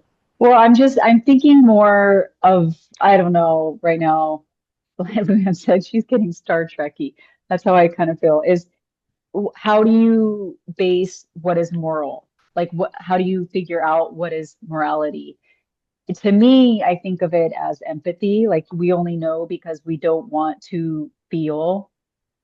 But like Megan even brought up, on a grand scale, there's a lot of religions that are taking into account or just saying that empathy is evil, that kind of thing. And to me, not being religious, morality for me has to do with pain. But then also you could ask, like, okay, so the Buddhists talk about, suffering, and I know I've asked this in Discord too, like suffering leads to growth. So how could we actually say that it's a negative thing or that it's immoral, I guess. I'm getting really deep with it. So if anybody wants to answer this. Yeah, I think for me, I've tried very hard to come up with what I think are rules for what is and is not ethical. And the six intentions or our common values are what I think is the very definition of what makes something ethical. And that's why I would challenge anyone who disagrees with that paradigm to go to the ethical decision spot, which is trained on the six intentions and will also take into account just about any edge case that you could imagine, um, and see if you can stump it. Try to tell it that something is ethical that you think, get it to say something is ethical that you think is unethical, and let's see if you can stump it. I have yet to find someone that can stump it. And that said, if we get more time up, we have a couple of hands up, but if we get more time up, I want to go through what the six intentions are exactly because, you're asking, how do we know what's moral or ethical? I would argue that it's through the six intentions that we can actually find what is ethical in any given situation. And that's where that better decision bot comes in handy is to like look for the ethical solution to any situation. Does that make sense, Sarah? Yeah, where is the bot? You keep talking about it. It's in What the what doc like that I share that says like the FTI, learn more about the FTI. In that doc, there's a section it says the better decisions oh, bot. And it's a okay. chat GPT, a custom chat GPT bot. So you can't get to it unless you have that doc No, you don't or have to that. pay anything. It's free. No, I'm not saying you have to pay for it, but you have to go through your paper to get to it. Yeah, you have to go through the Okay, Google Doc. I can put it in the gotcha. Okay. chat too if that's a barrier for you for some reason. No, it's not. I'm just Okay, making sure that that's where it's at. But yeah, I cool. think I'm just trying to dive deeper into like what constitutes actual morality. Yeah. I think it has to do with pain. We don't want physical pain a lot of the Oh, that's times not true. in this. Masochists like physical pain. Right, that's true. So, And look, that's the I thing. got no judgment here. Like, that's fine. And actually, I take that into consideration in the six intentions because what we say we want to do is prevent significant unnecessary harm, but someone has to opt into saying that they were harmed. And so a masochist says, look, I don't mind pain. Pain's fine with me. I like that sometimes in the right scenario. And cool, like, do your thing. I'm not going to judge them as immoral for liking that. That's personal choice. Now, if they got there because of some psychological manipulation or something like that, that's a different story, right? As long as someone can see clearly and just genuinely opts into something, then cool. Like if you're opting into it, you're opting into it. As long as it Right. It doesn't cause reminds me significant of unnecessary harm to someone else. that reminds me of like Buddhists who do self-immolation. Have you Yeah, heard there of was a that? Buddhist that did Yeah. that from, for the So, Vietnam War, and it made a big mhm. statement. And you know Yeah, I what? remember. Like, it made Or a big even the statement. Catholics that do self-mutilation, that was shown in Da Vinci Code. I forgot the name of the sect. I mean, the Da Vinci Code was a book of fiction, though. Yes, but the sect is not. Oh, okay. I don't know how much of it's based in reality, but the book is fiction. It doesn't surprise me that they have those groups, There, I'm sure. I checked it after the movie, and unfortunately, I don't remember the name of the sect of Catholicism that requires self-mutilation. Interesting. M, you have your hand up. Go ahead. You're still breaking up quite a bit, M, just so you know. So, okay, interrupt me if I'm still breaking up, and I'll deal with it. Go ahead. Please. First of all, I wanted to respond to that gentleman whose father was saved in an East Polish village by showing him the whole book that's written of all the harms and anti-Semitism that Catholic Church has done to the Jews through the years, including and especially during the Nazis. That's number one. Number two, I don't want you to misunderstand me, which I think you did. I totally agree with you that doing unnecessary whatever the harm is not good, but where we disagree is what is necessary and what is unnecessary, I believe. Right. So that's I wanted to make sure that you're clear on that. So let me define it a little more clearly for you. The way that I define significant harm and even unnecessary is if you took it like when it comes down to significant unnecessary harm, those are things that I think should be these are things that I think should be Peter, you have a little bit of background noise, so I'm gonna mute you. Those are things So that I let me think ask should you a be really straightforward question and very basic again from the example I gave you.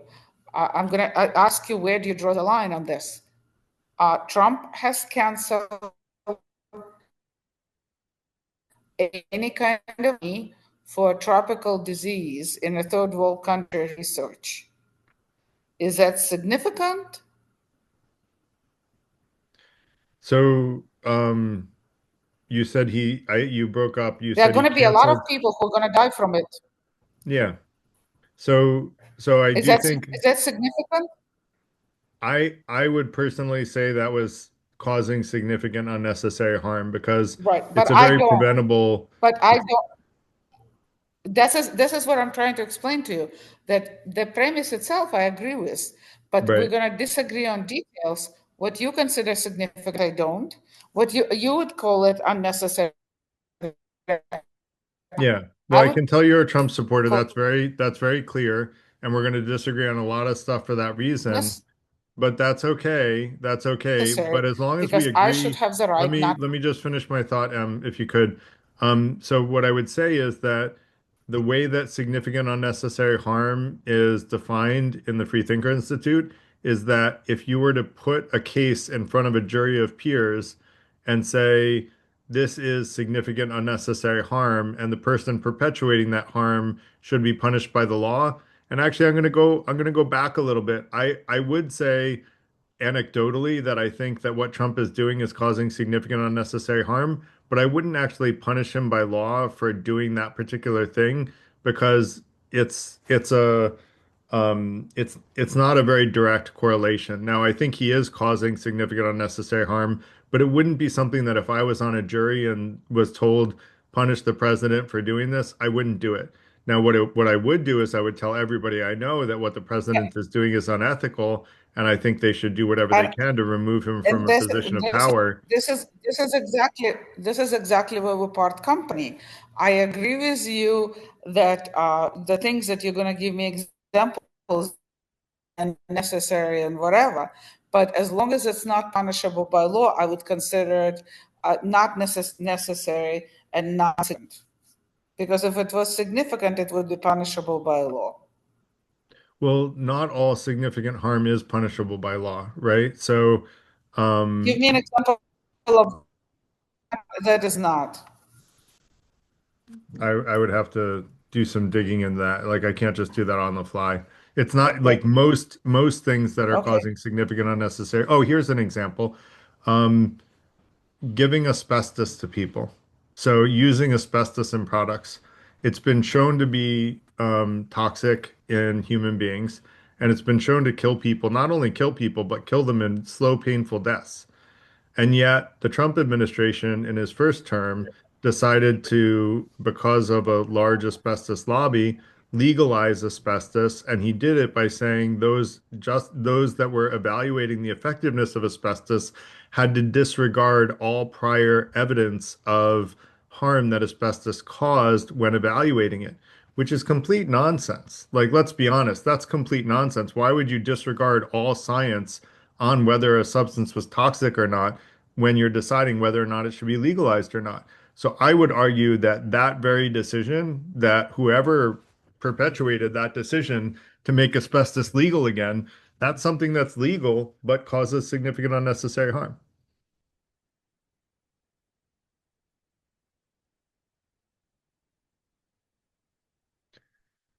Do you disagree, Em? Do you think that getting people, uh, lung problems that cause them to asphyxiate slowly, do you think that that's not significant unnecessary harm, or do we agree on this one?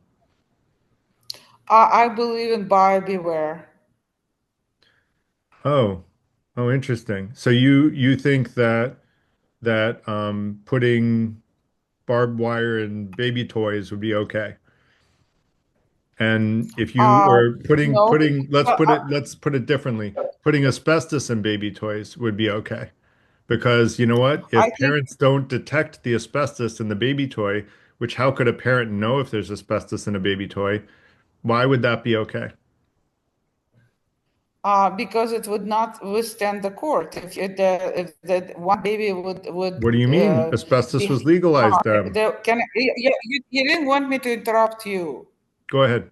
When the parents of a baby can bring it to the court, and the court will adjudicate it. That's why we have courts for adjudications, so we don't have to hit each other with a fist in the face, But but get adjudicated. And so, you But a just baby's said dead. first of all that might makes right, so we are supposed to hit each other with a fist in the face.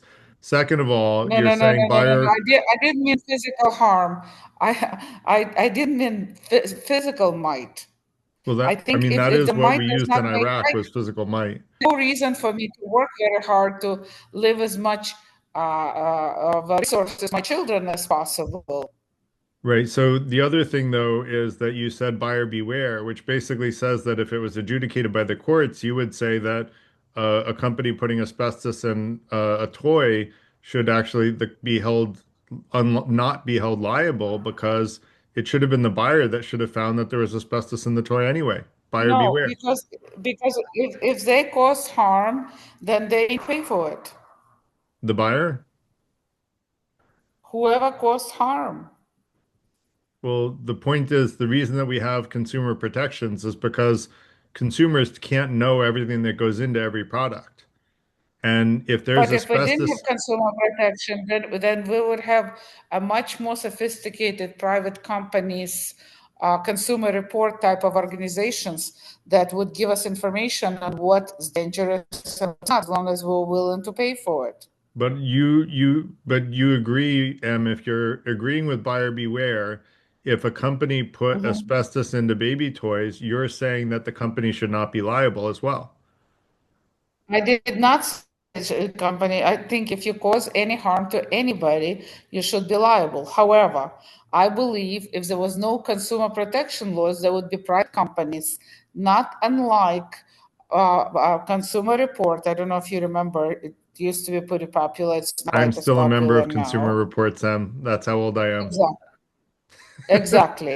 And I have to get rid of if that. I believe that if we didn't have consumer any kind of consumer protection laws, the private companies, not unlike consumer support, would create a lot of investigate a lot of products, create a lot of lists, and then all the parents have to do is to go to the list and see if the toy is safe. I mean, that means you have to do research on every single toy you buy your children for Christmas. That's a lot of work. I don't Right, think, I but don't think that a parent that's working 80 hours a week to make ends meet just to feed their kids has the time to do that. So basically what you're but I saying is that believe I believe that the only reason the parent works 80 hours a week because they decided to have children before they can support them. You some should people not don't have have any children children and they until still you have to can. work 80 hours a week. So anyway, if you want to say buyer beware, you can't also put liability Thank on you. the side of the company. Because if you say buyer beware, I you need to disagree be with logically you. consistent with that, which basically says that the company is not liable. And if the company is not No, no, the liable, company is still liable if they cause harm. Everybody is liable who cause harm. All your rights end at the beginning of my nose, well, including taxation, which that's is not really theft. buyer beware then. That advocates Yes, for it consumer is. protections. No, no, Even no if consumer it's together, protection.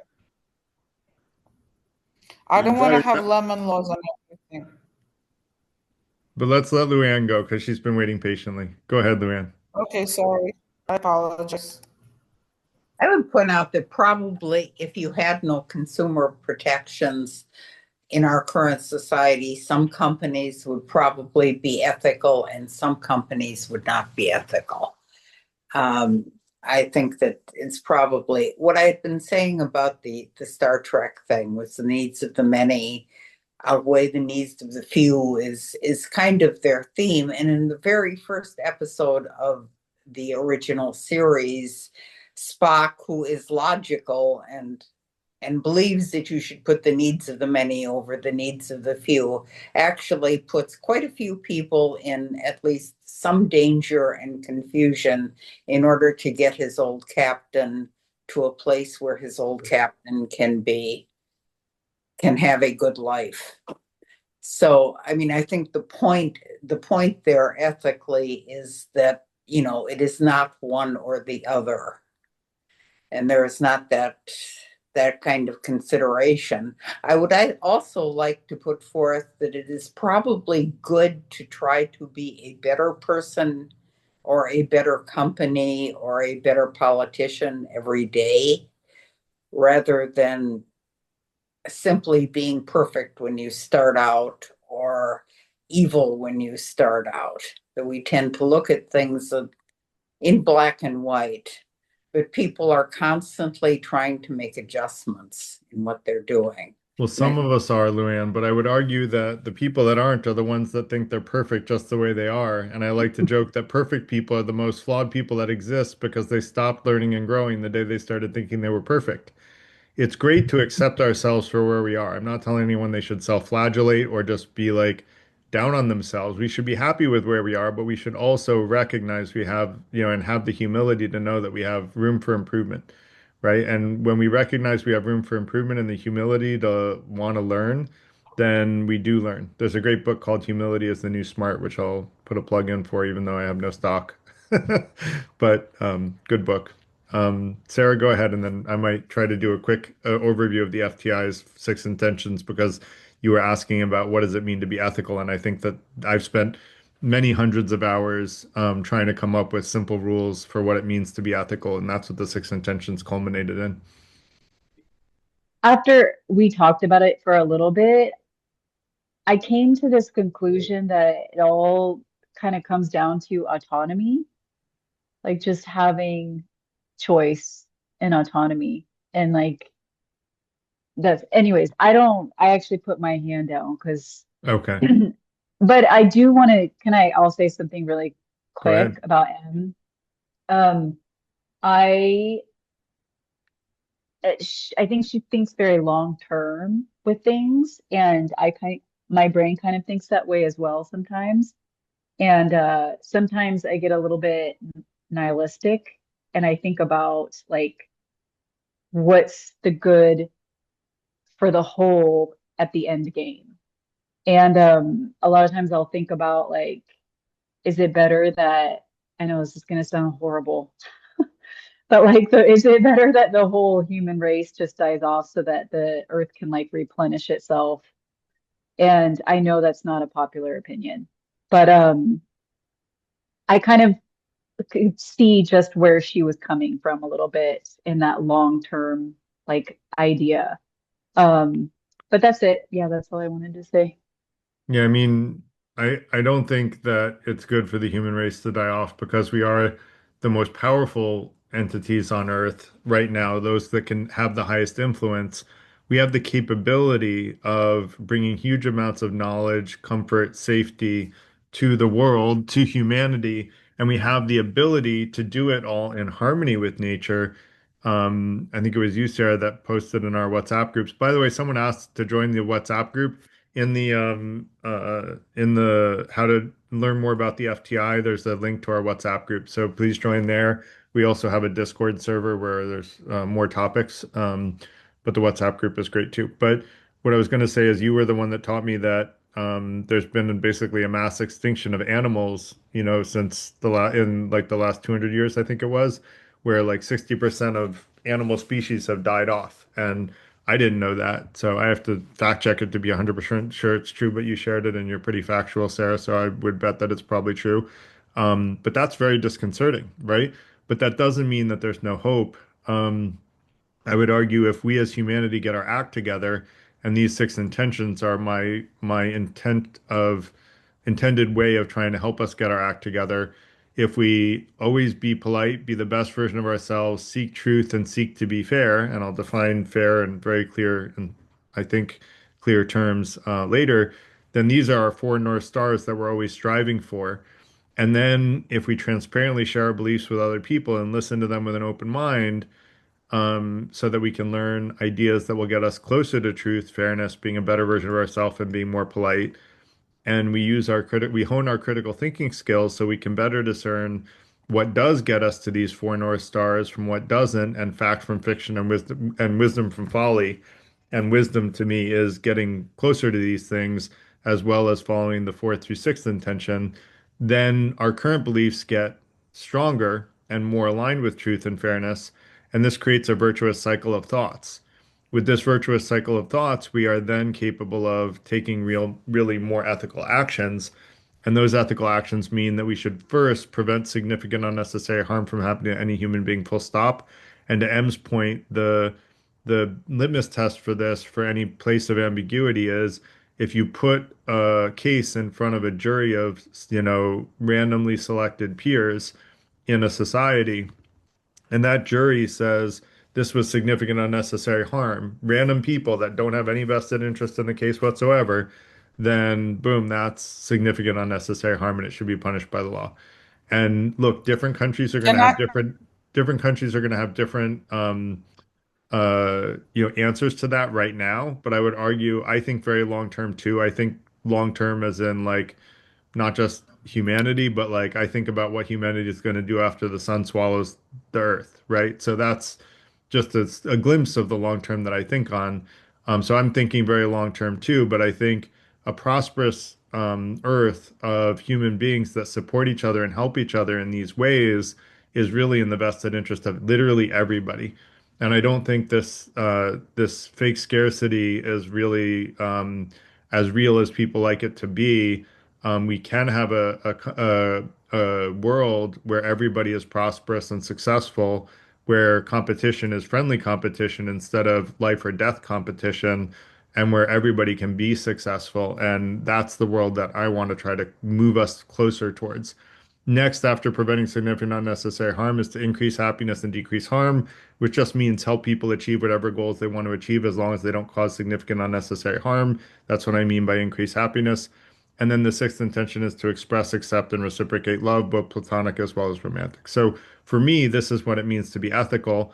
And again, if you want to prove me wrong, what you need to do is go to the Better Decision spot in the FTI, and hopefully I was sharing the right screen that time. In the FTI, learn more about the FTI thing, Google Doc, and then if you can stump the FTI bot, then send it to me via email or Discord or wherever you want, and I would love to see it, and then I'll evolve the intentions so they get more solid. So no one's been able to yet. So Josh just raised his hand, and if you don't mind, since we're 2 minutes from ending, I want to let him go because you've had the chance to speak a lot, and this is Josh's first time raising his hand. I just I wanted to learn a little bit more. This is my first meeting coming to this, but I wanted to learn a Cool. little bit more about the chat bot. Like how is that trained? Basically, like, are you just training it based off those The values six and intentions. Believe it or okay. not, when you use it, you won't realize this, but if you go to the Google Doc, basically I have a slightly more clear version of those definitions that I use in the Vision Doc of the Freethinker Institute, which might actually be linked from that doc that I just shared.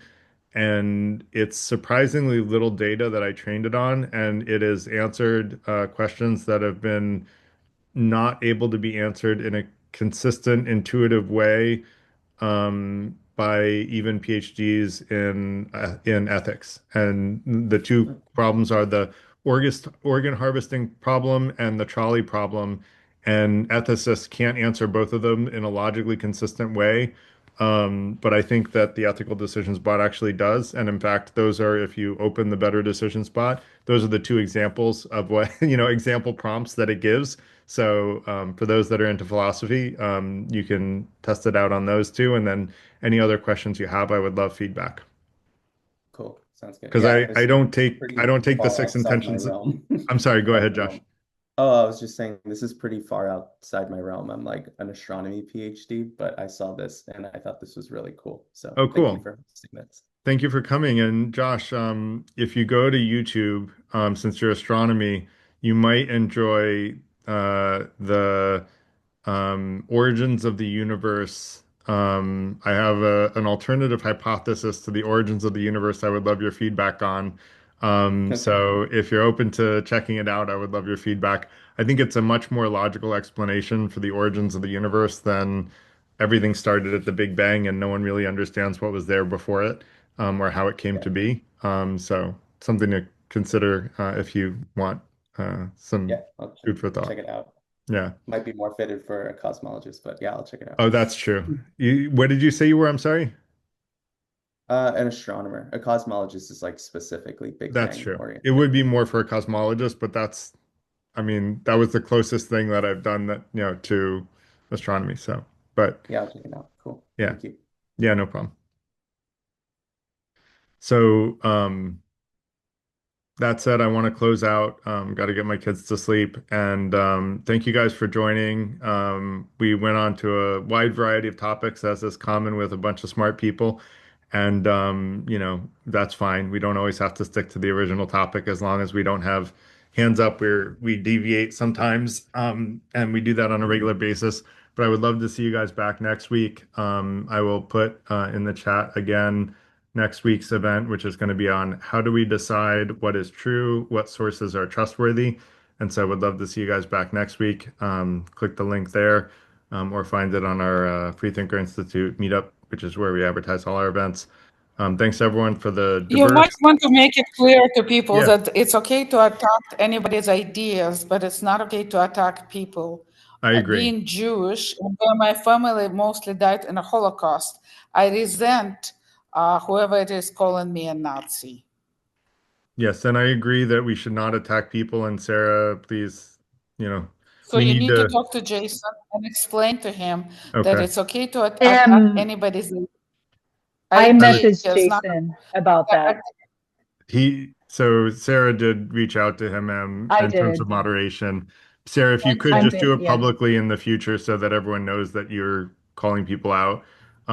Because it's important that people see that we moderate for politeness both in the forum as well as in the chat. It's not a Um, question of politeness, it's a question of philosophy, that there is no problem attacking anybody's ideas, and which I I agree. attacked yours, but I did Yeah. not attack you Next. as a. Yeah. Yeah, we all want to stay away from ad hominems, but that for me, that is about politeness, is that if you're polite to someone, you don't attack them as a person, you attack their ideas. And if you're going to attack their ideas, you should do it in the most polite way possible, because no one's going to listen to someone who attacks in an impolite way anyway. So you're always better off saying things as politely as possible, which is something Confucius taught, like, 2,500 years ago or so. And I think it's still really good advice. So that said, let's all try to stay on the high ground. Go ahead, Michael. I just want to take this opportunity to say wish Merry Christmas to all who observe. Thank you. Merry Christmas, happy holidays, happy Yeah, Kwanzaa. happy We didn't. holidays, Merry I everybody. also Christmas. Happy Good. holidays, people. Happy holidays, I everybody. found it Yes, and happy proposed holidays, in chat everyone. the name of those Catholics who Bye. flagellate themselves. They call Cistercians and Capuchins. Thank you.